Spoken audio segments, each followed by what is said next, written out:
अस्सलाम वालेकुम। Uniform circular motion की प्लेलिस्ट में ये दूसरी वीडियो है। पहली वीडियो में हमने यूनिफॉर्म सर्कुलर मोशन को उसको इंट्रोड्यूस करवाया, उसके कॉन्सेप्ट को देखा, फिर उधर से हमने सेंट्रीपिटल एक्सेलेरेशन और सेंट्रीपिटल फोर्स तक पहुँचे। सेंट्रीपिटल फोर्स और सेंट्रीपिटल एक्सेलेरेशन। सेंट्रीपिटल एक्सेलेरेशन से पहले हमने बताया था कि ये एक्सेलेरेशन हमेशा सेंटर की तरफ होती है, इसे रेडियल एक्सेलेरेशन भी कहते हैं। और वो फोर्स जो कि किसी भी बॉडी के पाथ को, स्ट्रेट पाथ को सर्कुलर पाथ में कन्वर्ट करे, चेंज करे, या इन अदर वर्ड्स किसी भी बॉडी को मजबूर करे कि वह दायरे में घूमे, एक सर्कुलर पाथ में घूमे, उसे कहते हैं सेंट्रीपिटल फोर्स। सेंट्रीपिटल फोर्स और सेंट्रीपिटल एक्सेलेरेशन को थोड़ा सा रिवाइज कर रहे हैं हम। फॉर एग्जांपल ये पिक्चर ए देखें, उसमें पॉइंट पी है।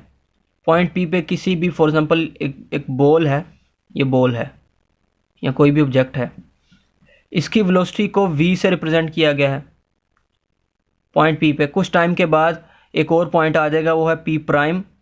ये p प्राइम है, इसकी वेलोसिटी v प्राइम हो जाएगी इधर आके, और इसमें कोई ना कोई टाइम लगा है, तो एट टाइम t उसकी वेलोसिटी v थी और पॉइंट था p, और t प्लस डेल्टा t कुछ टाइम के बाद उसकी वेलोसिटी हो जाएगी v प्राइम, और उसकी जो पोजीशन होगी वो p प्राइम हो जाएगी। हर एक पॉइंट पे जो बॉडी है, अगर ये फॉर एग्जांपल ये जो आर रेडियस है, फॉर समझे कि ये एक धागा है, ये स्ट्रिंग है, उसके साथ कोई ना कोई स्टोन बंधा हुआ है, तो अगर इस पॉइंट पे इसकी गिरा खुल जाए स्टोन की, तो इस डायरेक्शन में मूव करेगा जिस डायरेक्शन में मैंने नीले रंग का तीर बनाया है। अगर पॉइंट पी प्राइम पे स्टोन की गिरा खुल जाएगी तो फिर ये इस डायरेक्शन में जाएगा नीले रंग के तीर की। हम देख सकते हैं हर एक पॉइंट पे उसकी टेंडेंसी है कि वो स्ट्रेट लाइन में मूव करे, लेकिन कोई ना कोई फोर्स है जो इसे सर्कुलर पाथ में मूव करने पे मजबूर कर रही है। वो ये फोर्स है, ये जो नीले रंग का आर मैंने रेडियस बनाया, फॉर एग्जांपल ये धागा है, सेंटर सी में हाथ है, आपका हाथ इस धागे पर फोर्स लगा रहा है, और ये धागा इस स्टोन पे फोर्स लगा रहा है, और ये स्टोन इस दायरे में मूव करने पे मजबूर कर रही है। इसे कहते हैं सेंट्रीपिटल फोर्स। तो सेंट्रीपिटल एक्सेलेरेशन और सेंट्रीपिटल फोर्स को हमने रिवाइज कर लिया, और ये भी अब इसकी डेरिवेशन की तरफ आते हैं। सेंट्रीपिटल एक्सेलेरेशन और सेंट्रीपिटल फोर्स हम पढ़ रहे हैं यूनिफॉर्म सर्कुलर मोशन में, और यूनिफॉर्म सर्कुलर मोशन में जो वेलोसिटी है उसका मैग्नीट्यूड सेम रहता है, और लिहाजा स्पीड सेम रहती है। तो ये v वेलोसिटी और v prime velocity equal in magnitude है, इन दोनों के मैग्नीट्यूड सेम है, इसलिए मैंने तीरों की लंबाई नीले रंग की बराबर ही बनाई है, लेकिन उनकी डायरेक्शन चेंज है। इस पॉइंट p पे इस तरफ आया और पॉइंट p प्राइम पे इस तरफ है, इनकी डायरेक्शन चेंज है, लिहाजा इनकी कोई ना कोई एक्सेलेरेशन पैदा होगी, उसे कहते हैं सेंट्रीपिटल एक्सेलेरेशन। अब देखें इन्होंने फासला कितना तय किया है। ये बॉल जो है, ये स्टोन है, उसने डेल्टा टी टाइम में कितना फासला तय किया है, डिस्टेंस। इसका जो डिस्टेंस है वो एक कर्व है, ब्लैक कलर की कर्व है जो इसने कवर की है, ये कर्व है।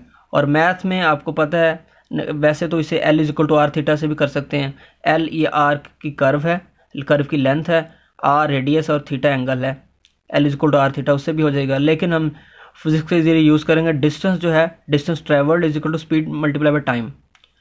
डिस्टेंस जो इसने ट्रेवल किया है P से P प्राइम तक, वो है आर्क P से P प्राइम तक। स्पीड जो है वो वेलोसिटी का क्या होती है, मैग्नीट्यूड होती है, और वेलोसिटी का मैग्नीट्यूड सेम है, वो है वेलोसिटी v का मैग्नीट्यूड ले लिया और मल्टीप्लाई बाय डेल्टा टी। और वेलोसिटी के ऊपर तीर बना के ये दो बार लगा दो, इसके मुराद होती है वेलोसिटी का मैग्नीट्यूड। और वेलोसिटी के किसी भी वेक्टर के मैग्नीट्यूड को अगर ज़ाहिर करना तो उसके ऊपर से एरो का निशान हटा दें तो इसके मैग्नीट्यूड को शो करता है। तो ये है v multiply by delta T, ये डेल्टा टी है। तो इसने डेल्टा टी टाइम में जो डिस्टेंस ट्रैवल किया है वो v velocity multiply by delta T है। चेंज इन वेलोसिटी है final velocity minus initial velocity is equal to change in velocity. Final velocity v prime है, ये देख सकते हैं तस्वीर में, इनिशियल वेलोसिटी v है, v पर। अब ये इनिशियल वेलोसिटी v इधर माइनस हो रही है, उधर दूसरी तरफ जाके प्लस हो जाएगी, तो v plus delta v is equal to v prime. आप इधर देखें, इसको वेक्टर के जरिए मैंने रिप्रेजेंट किया है। ये इनिशियल वेलोसिटी v है, इसमें डेल्टा v वेलोसिटी को ऐड करेंगे तो फाइनल वेलोसिटी बनेगी हेड टू टेल रूल के मुताबिक। ये मैंने तस्वीर बना दी। वेक्टर को जब रीड्रॉ किया जाता है तो उसमें एक चीज़ को हम जहन में रखते हैं कि उनकी जो डायरेक्शन है वो नहीं चेंज होनी चाहिए और उनके मैग्नीट्यूड चेंज नहीं होनी चाहिए। अदरवाइज़ आप वेक्टर को जहाँ मर्जी दूसरी तरफ ले जाके कहीं भी जाके रीड्रॉ कर सकते हैं। दोबारा मैं इसको रिपीट करता हूँ कि वेक्टर को जब रीड्रॉ करना हो तो उनके मैग्नीट्यूड डायरेक्शन को जहन में रखना है, उसको सेम ही रहने देना। पॉइंट P से P प्राइम तक फासला जो तय किया उसको मैंने इधर रिप्रेजेंट किया गया। ये ग्रीन कलर की कर्व है, v डेल्टा t फासला है, ये सेंटर c है और ये जो रेडियस r है, ये रेडियस r है एंगल थीटा। ये पिक्चर a को दो हिस्सों में तकसीम कर दिया है। वेलोसिटी का वेक्टर जो था जिस डायरेक्शन में था मैंने उस डायरेक्शन में नीचे बना दिए हैं। हमने पिक्चर ए से दो तस्वीरें बना दी हैं, एक रेडियस वाली और पाथ ट्रेवल्ड वाली और दूसरी वेक्टर वाली। इन दोनों तस्वीरों से आप देख सकते हैं कि जितनी डेल्टा वी वेलोसिटी है, ये वाला तीर, उतनी ही तकरीबन इस कर्व की लंबाई है। कर्व थोड़ी सी ज़्यादा है, वी डेल्टा टी कर्व जो है पी से पी प्राइम तक ये थोड़ी ज़्यादा है, जबकि ये डेल्टा वी जो है ये स्ट्रेट लाइन है थोड़ी सी कम है, ये डॉटेड लाइन के मुताबिक बराबर है ये स्ट्रेट लाइन। बहरहाल अप्रोक्सीमेटली वी डेल्टा टी बराबर है डेल्टा वी के। तो जो डेल्टा वी है वो बराबर आलमोस्ट बराबर है वी डेल्टा टी के, और ये जो वेलोसिटी है, वेलोसिटी का वेक्टर वी है, ये बराबर है रेडियस आर के।